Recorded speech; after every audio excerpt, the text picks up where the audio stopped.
सुनो ये बड़की माई, सुनो ये बड़का भाई, काकी चाची दादी बात रखी है याद।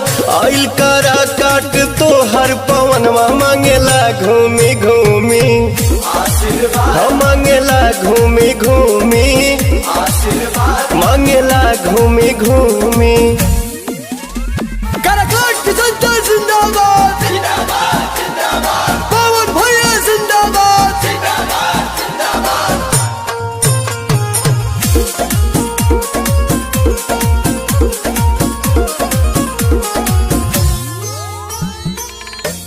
तोहर भतीजवा तुमसे विनती करता, अपौआ पे तोहरा अपन सिरवा धरता। और सुनी लागल बाटे मन में लगनिया, धरम रखे हर बड़ा के बहनिया। सुना ये मामी मौसी, सुना ये संगी साथी, हो जाए हमारा पसाभे दयाल। आइल बा वोट मांगे तो हर पवनवा मांगेला घूमी घूमी आशीर्वाद, मांगेला घूमी घूमी आशीर्वाद, मांगेला घूमी घूमी।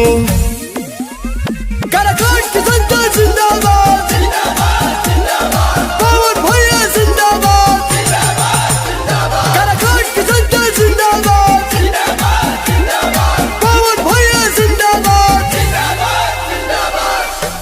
केहू के बहिया केहू के पौआ धरी ले, जनता जनार्दन से हम अर्जी करीले। बाहे सगरो विकास के बेरिया, सुखवा सवारे दिल के भीतरिया।